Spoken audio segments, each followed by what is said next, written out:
listen, we are talking entertainment news at your entertainment desk.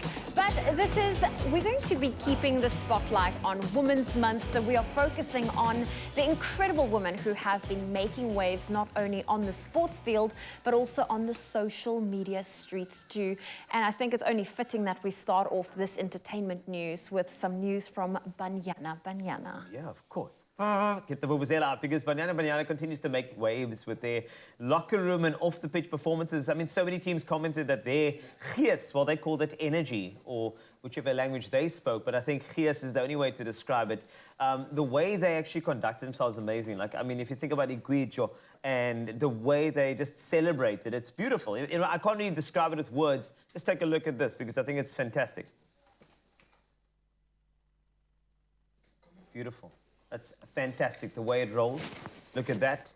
I mean, that's the type of energy you can just imagine as it goes, is that this is the type of spirit that a locker room has. And if you think about it, this is South Africa. This is truly, I mean, you know, Expresso is steeped in Xhosa culture, but in all cultures in South Africa, if you look at the way our firefighters went overseas to help, I think this is exactly the type of spirit we showed. So it doesn't matter what we're about to do, play a football match, help a country with wildfires, help anybody. I think the spirit of South Africa is so prominent in these moments over here, and I think we felt that with Banyana Banyana. And if you had to hear the singing and the voices, it would echo through you and vibrate through your soul. So what an incredible way to just carry themselves despite the results that came from it.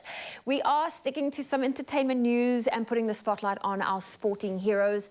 Kat Swanepoel wins gold that got retracted, and then she gets disqualified and then reinstated. So a bit of a confusing situation. It was a yo-yo moment over there, if you think about it. So the thing is, Kat Swanepoel, I mean, bagged the gold medal, of course, and then broke another African record at the Manchester 2023 Allianz Para Swimming World Championship. Swanepoel touched the wall in 2 minutes 51.41, over 10 seconds ahead of her nearest competitor.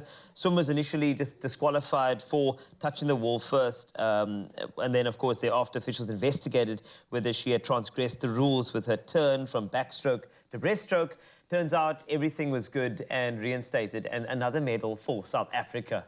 That is amazing. Oh, that is amazing. Well, I know there's also a lot of news coming through. Hiba Sadi is set to make history by becoming the first Palestinian, male or female, to referee in a World Cup.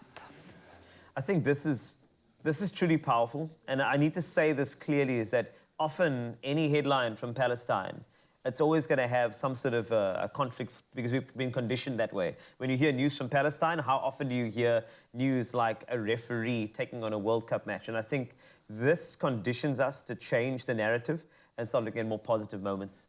And I think that's what we need, especially in countries, unfortunately, who have been completely ridden over by war and all the news stories taking the headlines. I think this is what we need, is a country saying, hey, we've got somebody to be super proud of. Here's the positivity. And, you know, if I look at all the young women coming through the ranks over there, I think it's so important for us to see these headlines, especially for those ladies who are looking up to Hiba as well. So I think this is great. That is amazing. Beautiful story. Absolutely incredible. Should we move over to Nigerian footballer at the Women's World Cup? Now, I might mispronounce this, but is it Osi Asisat? And this is Oshoala's... Oshoala, Yes, the shirtless celebration in Nigeria's 3-2 win over Australia that has gone viral. I believe, do we have that as a video or just some images? Yeah, I think those are the images over there. But I mean, it just became super viral because for celebration, Oshoala was given a yellow card, which is in accordance with Rule 12 of the International Football Association Board. A player must be cautioned for removing the shirt or covering of the head with the shirt. She also responded to reports about it, saying that her dad is not happy with the celebration. If you've ever scored a goal in an important match, there's nothing stopping you from just expressing. And I know sometimes, I mean, even being a football player myself, there are moments where you want to do crazy things. You want to kick off your boots. You want to run into a crowd. I've seen him run around. It's pure emotion. And I think, yes, everything needs a rule.